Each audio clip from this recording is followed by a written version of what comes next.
Welcome to the first episode of Spill the Beans, featuring the Calgary Flames, sponsored by Original 16, and Connor. Zary is our first victim. Connor, thanks for doing this. You're welcome. This is how it works. We get you to sit in a beanbag chair, and then I ask you a bunch of questions and try to get you to spill the beans, just so we can get to know you a little bit better. And you're a newer Flame, so I think you're a good person to do this with. Awesome. So let's start with some easy hockey questions. Favorite player growing up and why? Pretty easy answer, but Crosby. Okay. I think just kind of the time he came into the league and me growing up playing hockey, I think that's the easiest answer and probably the best answer I could give. Can't go wrong with that one. Was Pittsburgh your favorite team then, or did you have a different favorite team? I didn't really have a favorite team. It was kind of every year switch teams, halfway through the year, switch teams, see who's winning, switch teams again. A lot of little kids do that, yeah, I think, right? So that's how I was always. What is your proudest hockey moment to date? I'd probably say a couple months ago making my debut. Zary scores! Connor Zary in his first NHL game gets a goal that makes it 1-0 Calgary.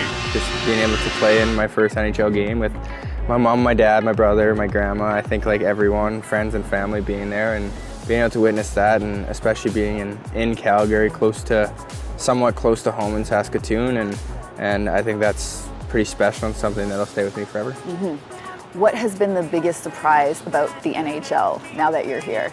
Like overall, you just like hear about like how much like travel and games and like how much of a grind it can be, but I think you don't really actually realize that until you actually get into it. Yeah. And like it gets going and you're like, oh, we play again, oh, we're in Seattle here, we're in Nashville there, we're back home now. So I think you don't really realize that until you get into it, but it's pretty fun and yeah, it's awesome being on the road, going over supper and stuff like that. It's a lot of downtime and a lot of stuff to kind of be with the team and you're just really with the team, so it's nice. Do you have a favorite travel city so far? Have you been to all the cities yet? I guess not, right? I haven't really been to the East Coast cities. I haven't been to any of the East Coast cities, right. But there's some good ones coming up. Yeah. Chicago, Nashville. No, honestly, I don't really have a favorite one yet. Okay. I guess I'll wait. I'll make a ranking at the end of the year. We'll get you back on this Yeah, beanbag and ask you at the end of the year. You wear number 47. How did you end up with that number? It's a bit of a rare number, I would say. Yeah.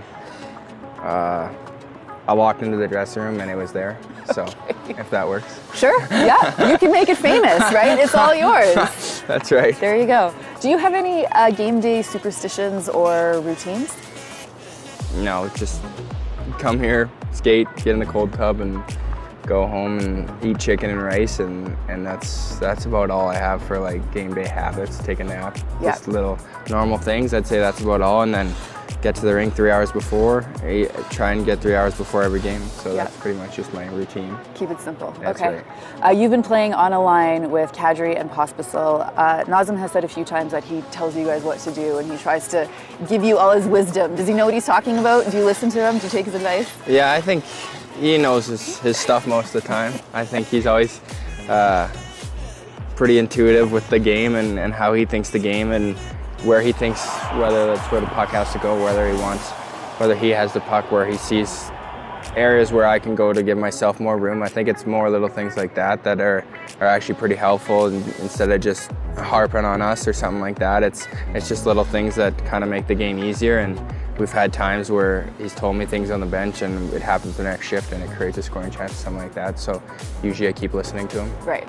You must be pretty thrilled about how things have gone for you so far. And being on this line and the offensive production, like how much fun are you having right Yeah, now? for sure. It's been awesome, I think, to kind of to be able to have the start I've had so far, and I think trying to keep building off that and be consistent with it every day is the main thing. But I think it's been awesome so far, and I've mentioned it before, but just kind of every day being a new opportunity, trying to get my body right and mind right to play the next game is what I kind of try to focus on day by day, practice by practice, whether it's pre-game skate or whatnot, just doing little things to feel good and make sure I'm ready to go when the game comes around.